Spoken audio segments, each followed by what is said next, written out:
Founder of Unleash WD, and I'm coming to you live from the campus of the University of Illinois, Champaign-Urbana, at Research Park, where there are a bunch of innovation labs with companies that you know down here.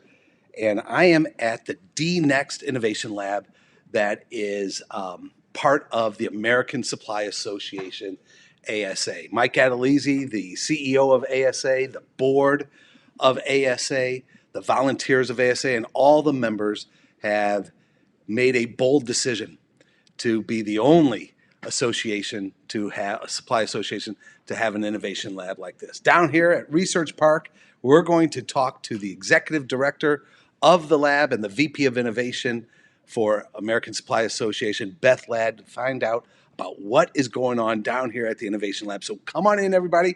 Let me know that you're here in the comments. Please let me know where you're coming in from and say hello, and we're going to get started in 2 minutes. Okay, everybody? 2 minutes. Here.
All right. What do you say we get going here with this LinkedIn Live from the D-Next Labs, Innovation Lab down at the University of Illinois Research Park, part of American Supply Association.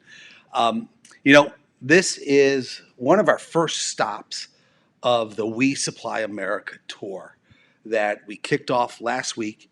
And throughout this summer, we're not only going to be stopping at 8 amazing distributors that we're going to develop an 8-series docuseries on the theme of We Supply America, which is going to begin broadcasting on July 8th at 3 p.m. All that takes place at wesupplyamerica.net. But throughout the summer, this is the type of stuff that I'm going to be doing as we continue to champion the noble calling of distribution. We're going to be stopping at distribution businesses throughout the country. We're going to be stopping at very cool, innovative places like where I'm at right now, the D-Next Lab at Research Park, the University of Illinois. And I'd love to introduce you to the VP of Innovation for the American Supply Association and the Executive Director of the D-Next Lab, Beth Ladd. Beth, thanks. Hello, and thanks for having me. Hello, Dirk. We're very close Yes, together. we are. Hi, There we are. everybody. Yeah. Hey, Beth, thanks so much for having me. I pulled out of my home about 6 o'clock this morning. We drove the 3 hours. Your directions were absolutely amazing, even though I didn't follow them. And I showed up. It's okay. You got here safe and sound. That's what I matters. am here, and the RV is parked. Right? What is Assembly Hall? Is that? Yeah, Assembly Hall is what most people know it as. Graduates would know it as Assembly Hall. They call it State Farm Center now. Okay. But yes, right, you're sandwiched right across the street between Memorial Stadium, the football stadium, and Assembly Hall. Fantastic, fantastic. So before you introduce yourself, Beth, I want to say hello to my good friend Ted Stark up in Minneapolis. Ted, thanks for signing in. And I know, like you, I too am excited to hear about what is going on here at the Innovation Lab with Beth and her team. So, Beth, why don't you first introduce yourself to us all, and who you are, what you did before this, Sure. and now what you're doing here. Sure. So, Beth Ladd, hello everyone. I am currently the executive director. Apparently, I've been promoted, Dirk. Thanks for that. You're welcome. Mike Catalisi, did you hear that? All right, board. Of the DNext Innovation Lab. The D in DNext stands for distribution, Cool. Right? So that's. I thought it was important Dirk. to know. Well. No, distribution. Okay. Dimensional, dynamic. Let's go with dynamic, Dirk. Dynamic distribution. There you go. Okay. All right. So I've been doing this for the American Supply Association since last summer. So the summer of 2020, yes, I opened an innovation lab in the midst of COVID. Wow, it was amazing. tons of fun. Previous to that, I ran innovation labs also here on campus as well as up on the Chicago campus for a company who shall remain nameless, but whose large earth-moving machines are yellow. Got it. And previous to that, spent quite a bit of most of my career in data science. So I've done data warehousing, business intelligence, reporting, analytics, those kinds of things. Wow, super cool. I feel smarter just sitting right next to you. Aw. Yeah, right on. So tell us about DNext Lab and what we're sitting in right here, I think is a one of a kind. As far as we know, Yeah, it is. yeah. Yes, as So- far as we know. So tell us about that one of a kind, the purpose of what you do, who you serve, and what you're striving to achieve down here. Sure. So I think you have to go back a couple years back, and a couple years ago, our CEO Mike and yourself Yep. and some other folks from our distribution family came down here to the university to see this really amazing entrepreneurial, innovative research park here on the Urbana campus, and I think we're just very impressed with all the variety of companies and innovation and young students that are here helping all these different companies figure out better things, right? And if not just young students, Well, young, sure. brilliant, smart, passionate, Yes, driven all the things. students. Yeah, Yes, yeah. all the adjectives. Okay, yeah. Yes. And that really was in response to a strategic initiative on ASA's part, Yep. right? So this isn't, I think it's important to denote, like all good, all well done innovation, it should be done as part of a strategy. And so ASA had worked with its members. We had a three-pronged strategy, and one of them was around research and innovation. And so this, Mike and the board really felt like that this lab and this initiative would be a great way to try to address some of those concerns on behalf of our members. So I was brought in as someone who had some experience working on the campus and working in innovation to establish the lab and get it started, which I did. Yep. And so here we are. Yeah, love it. And we have a broad mission, which is fantastic. So tell us about that broad mission, please. So really, we're here to do research and innovation focused on, obviously, the distribution portion of the supply chain, Yep. particularly for our members, which are in plumbing, HVAC, and large pipes and valves. And I think the important part about that for anybody who's not in distribution, who might happen to be watching, is that those are functions that are sort of the underpinning of the industrialized world that we live in, No right? question. It brings us clean water, it brings us clean air, it brings us the conveniences, right, of having those things in our homes and in our municipalities and in the places where we work. And we should never, although we may take those things for granted, we should not underestimate them. Yeah. So. Yeah, without question. Thanks. So when your history has been in and centered around innovation, what does innovation mean to you, Beth? Innovation is an interesting and not an ill-defined term, Yep. obviously, but to me it's about bringing change, right? Purposeful meaningful change. Yeah. Innovation should be, as I said earlier, it should be strategic, it should be purposeful, and it should, and it may serve a variety of purposes, but I think that's the most important thing. And we all know change is really, really hard, right? We know it as individuals, we certainly know it as business folks. So innovation has a set of tools, like any practice, Cool. A set of frameworks that you can use to try to shape that change and hopefully drive something positive for whomever your constituents are. So you mentioned strategy, right? Innovation is always part of a strategy. That said, when you start the innovation process, where does it start, i.e. the customer? And then how does that tie into some of the work that the team behind us is doing? Sure. So I use some of the tools and frameworks of human-centered design to do innovation. And really the first step in that is developing empathy for your customer. Okay. So in order to develop empathy for your customer, you got to get to know them. So, and I'm sorry to interrupt. I used to literally freak out at the term design thinking. And I used to freak out at the term human-centered design, right? Right. What the hell is this? But in the end, all it is what? Listening to your customers, Right. listening to the people that matter, the people that you have the purpose to serve. Yeah. So I interrupted you. So No. Listening and having a lens of empathy. Right. Is that fair? Absolutely. Yeah. Absolutely. Because at the end of the day, whomever you're serving, whatever your product is or purpose is, and whomever you're serving, those are the people that need to be driving the work that you're doing. Because if they're not, what are you doing it for? Yeah, agreed. So tell me about some of the work that you've been open for about a year here, and a cycle of 2 groups, or I have a team of 6 students. Okay. We started with 6 last summer. Yep. A couple of those 6 still remain, plus we've got some new folks. That's one of the challenges of working with college students. Okay. They keep graduating all the time. Right, darn it. It's a real problem to keep a solid team going. So we started last summer with what I really think of as being kind of a foundational project, which was really these, I have a wide variety, a cross-section of students from engineering to liberal arts and sciences pursuits in terms of their academic pursuits. Yep. So these are not necessarily folks that have direct experience or understand the supply chain world that we live in. Cool. So we started. Is that a plus or a negative in your mind?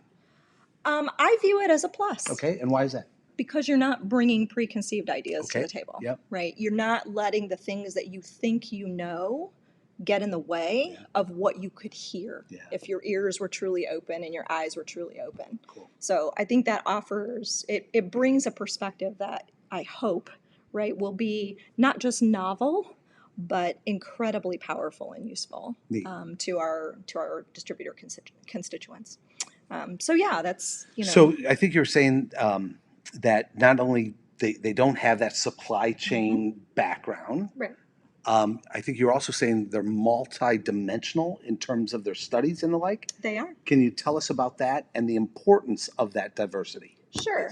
So I think we spend a lot of time talking about diversity and inclusion, and oftentimes people's brains drift towards the more traditional EEO definition of that, right? And we want green people and yellow people and people from Iceland and whatever. But when I think of diversity, I'm really thinking about people who grew up in different places. Okay. People who have different personal interests, professional interests, and in this case, academic interests. Yeah. So someone who, like myself, who grew up in the country driving large farm implements, had a very, very different perspective and upbringing than someone perhaps who grew up in a Chicago suburb. Sure. Right. Sure. And why is it important in the innovation process to have those different perspectives? Because what we're doing here is truly teamwork. So in the sense that we're bringing, everybody puts their ideas at the same table, and we say, here's the problem, right? Here's the issue that we want to think about and research and address. And everybody hears that differently based on where they came from and what they've experienced and what they know and what they're interested in. And when you put all those different thoughts and all those different perspectives and all those different experiences on the table at the same time, something really magical happens. Wow. And that magic happens because that diversity of thinking, that diversity of looking at the problem to actually, that gives us a better chance to get to the root of the problem. Is that fair? Absolutely. Okay, cool. So what is the board's greatest hope? You know, because I think the board of ASA, I think the think tank that recommended this, I think the leadership of ASA, when you're the only one that does something, right? That's stepping into the unknown. No pressure. Right? That's stepping into the unknown. No pressure. All right, and so what's your greatest hope? Let's go 5 years out.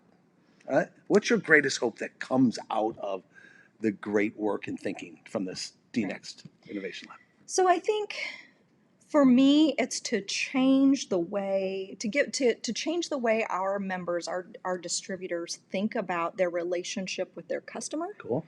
And their value to society, to the United States, Okay. to the economic engine, right? It's easy for us to get stuck in the things that we do every day, right? Those things are and oftentimes they're urgent, right? Something is broken, somebody needs an emergency part, the thing came on the truck but it's broken and we've got to contact the manufacturer, and because that's going to put them behind, right? It's easy to get stuck and caught up in all that, and all that stuff has to get done. Absolutely. Yeah. It has to get done. But then what happens is we push what's really important, the more perhaps strategic things, onto the back burner. Yeah. Right. And so what I hope is that a group of young folks without any preconceived notion or background of what the supply chain industry is, what distribution should be doing, what that should look like, more importantly, what its limitations might be, right, can help to push the thinking of our members and help to open them up to thinking about things in a way that they might not be able to because they simply don't have that experience. And our legacy thinking, right? Yeah. We have to open people's minds. Nobody has unlimited resources. So our goal, right, my dream is for us to be a resource for the industry. I love it. I'm thinking as I'm listening to you, I've learned a lot from Joe Nettemeyer, the CEO of Valen Corporation out in Silicon Valley. And when as they were starting their digital transformation process, one of their 4 pillars was, if they were truly going to become a digital distributor, they had to inject youth into the organization, and not just into the organization, into the initiatives, into the decision making. Right. And as I'm listening to you, I'm thinking that's what you're doing down here. I think you're injecting youth and this new perspective into an industry that, if we traditionally, hasn't injected youth. That's pretty brilliant, huh? How I said that, but you don't. But we're all getting older as we just you and I, Yeah, right? As we sit here, we're getting older. But I think it's, again, the youth is about diversity. Yeah. Most of the young folks who are working on the DNext team right now grew up in a world where the internet has always existed. Yeah, right on. Right. It is, the internet and Amazon have always been a thing in their minds, just like electricity and running water in your home have always been a thing. And yet, if you go back one generation to my mother, she remembers when her parents brought her home when she was 7 years old, that they didn't have indoor plumbing. They still had an outhouse. Wow. Right. That's not that many years ago. Yeah, exactly. So we've come so far in terms of, technology, if we use that term really broadly. Sure. And what we sort of accept as being expected.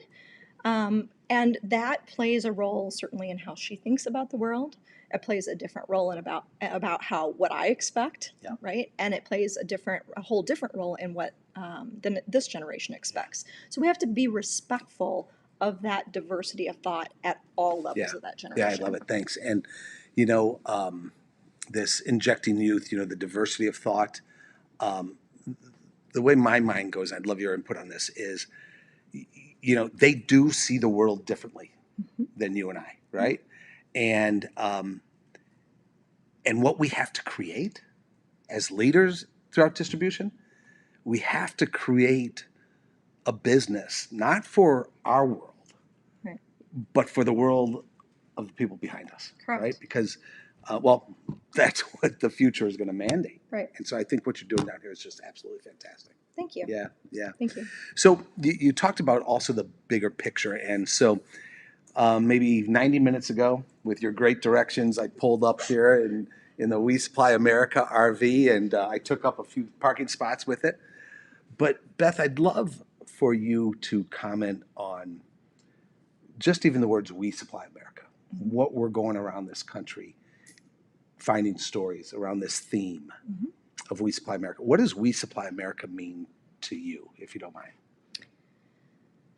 So I think, and I know everybody's a little tired of talking about the pandemic, me included, but I think one of the most impactful, I hope, thinking points for all of us as we went through the pandemic was that we were all affected by and continue to be affected by supply chain issues. Right? Without question. So there was a lot of emphasis on the news. Our friends on the local news like to talk about manufacturing problems, right? The plants being shut down, people not being able to come to work. It wasn't safe, those kinds of things.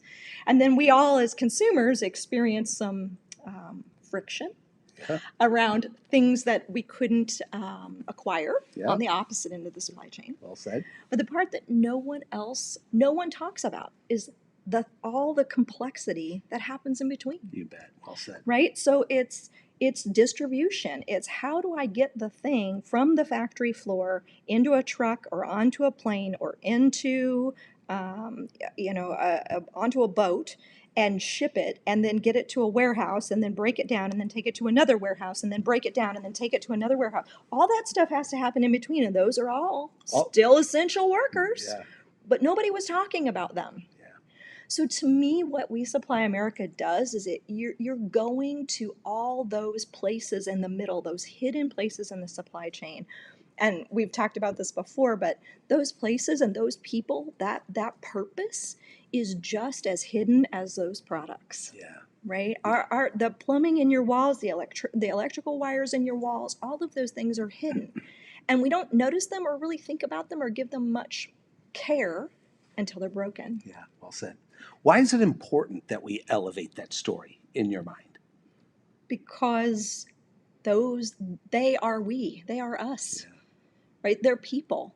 They're people who are, you could honestly say, who risked their lives throughout the pandemic to come to work, run a forklift, load a truck, pick, pack, and ship, all the things that happened in that middle, right? In that important middle. To keep the society going. To keep things moving. Because I had a family member in a nursing home during the pandemic. Yep. What if they weren't able to give baths because their plumbing was broken? Yeah. Would that have been okay? No. It wouldn't. Nobody would say that's okay. Yeah, without question. But it's those folks in the middle who are making sure that the ends meet. Yeah. And we have to tell their stories. We have to expose them. We have to get them out from behind the walls. Really, really well said. You also talked about the human factor of this. I have this premise, right, that this noble calling of distribution, that it is so much more than the products. The products are critically important, don't get me wrong, right? Absolutely. There's nothing to distribute without them. No doubt about it. But these businesses just do so much more, than that. Could you just comment on that, on the thought of the noble calling of distribution? What does that bring to your mind? Well, it makes me think of community. It makes me think about people. Those are people who go to work every day, who perform their jobs, and that's fine, right? That's fine and noble and great. But there are also people who are part of their communities.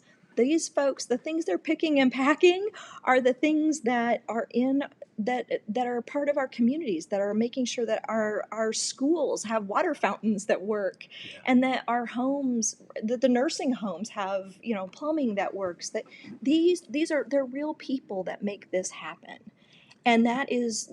And those are acts of service, and that to me is what's noble. It's that act of it's being part of the chain of service. Wow, I love that. We showed you and the team here a 3-minute clip of one of the episodes. We were up with an ASA member, Porter Pipe, and it's going to be an amazing episode. And it's interesting that you say that, because Nick Porter in that throughout the entire day. That's what he talked about. He talked about the honor he feels to be in service of others. And I do think that's a pillar of the goodness of distribution and the goodness of the people that we have the opportunity to work with throughout distribution. Cool. So Sean from Portland, Oregon. Sean, how are you, my good friend? Thanks for chiming in here on LinkedIn. So you say, hi, Dirk, with the massive, massive material shortage, this is time to take advantage of building deep customer relationships. Yes. Yeah, without question. So when you see Sean say that, what comes to your mind there? Well, it makes me think a little bit about some of the research that we've been doing lately. One of the things that that the team has realized and has become clear through the research is that although our distributors certainly have competitors in some of the big box stores and online retailers that are out there, one of the things that differentiates our distributors is their relationships. If there's anything that you can, as a distributor, can say that you have that they can't compete with, it's those relationships. And your customers have the ability to shop elsewhere. And in some cases they are. Yeah. So if that's your strength, now I agree with you, Sean, now is the time to play up that strength. Yeah. Now is the time to be talking to your customers and, more importantly, to be listening to them. To be asking them, what do they need? How can we help you? What can we do differently? We can't magic products out of the air, but maybe there are other things. You betcha. That's where the innovative mindset comes in as well in that relationship. And just so you know, Sean is part of Consolidated Supply, an amazing ASA member as well. So yeah. So thanks for being a member. Right on. Thank you. So Beth, this has been amazing. I know we're going to, when we're done here, I'm going to have a chance to talk with and interview some of your team members. I'm really looking forward to that. So give me one word. When you think of the team members who I'm going to have a chance to meet with right now, when you think of one word that encapsulate who you're going to introduce me to, what would that one word be? Oh, vibrant. Vibrant. All right. Look at it. That's such a vibrant smile. So why vibrant? Because these are, as you said earlier, right, these are brilliant young folks who are lending their gifts and talents to a cause that they knew nothing about when they came here, right? And they have brought a wealth of hard work and research and thoughtfulness to bear to do everything that they can, right, to help distributors think differently about what business they're in and for whom. Beautiful. Love it. I can't wait to go meet them. Beth, thank you so much for this conversation. Thanks for coming. Yeah. So for all of those of you watching, thanks for joining us on this We Supply America tour, one of our very first stops. And we're going to be rolling We Supply America throughout this country, Beth, through Labor Day. And I encourage everybody to watch, to not only go to asa.net, is that right? Correct. asa.net to learn about ASA, American Supply Association, and the DNext Lab. You can go there. But also go to wesupplyamerica.net, and you're going to find out everything about the tour. I am planning on stopping at hundreds of distributors. I'm planning on meeting individuals like Beth and you every single day, having LinkedIn Live conversations like this, because this is how I learn. This is how we can continue to share the story of the noble calling of distribution. And thank you for your contribution to that, Beth. You're welcome. Awesome. Thank you. So again, everybody, thank you for joining us. Please go to wesupplyamerica.net. Put in there, you can even text me. I'll respond to you. There's a place where you can text to me if you want me to stop by on the We Supply America tour between now and Labor Day. We're developing that routing and that list right now, so please go there and let us know. Let us know that you'd like to stop by, and we will work to it. So let's just say hello to a couple of people. Joe, thank you for being here, buddy. Really appreciate you. And Joe was actually the very first person who stalked me. He stalked me, and he stalked me too, because I linked in with him. I love it. Joe stalked me, and last week when I was staying at the VFW in Wheaton, Illinois, he found me, and it was amazing. That's awesome. He came into the RV, and that's what I want to do. I just want people to do that, and we're going to meet, we're going to talk, and all the like. So Ted, thank you so very much. I think this was absolutely interesting, and these conversations are going to continue. Peter, my friend, thank you so much. And Peter is with Infor, and Infor is a big sponsor of ours in this tour. So, Peter, to you and the team, thank you for helping us do this. Infor, along with our other corporate sponsor, Proton AI, and then, of course, our association sponsors like ASA, NAD, Vipar, Heavy Duty, ISSA, and the ISSA North American Show. So that's it from University of Illinois, Champaign-Urbana, and the DNext Lab. Thank you guys for joining us. If you liked it, share it with everybody, and WeSupplyAmerica.net. Okay, everybody? Thanks so much for joining us. We will see you next time.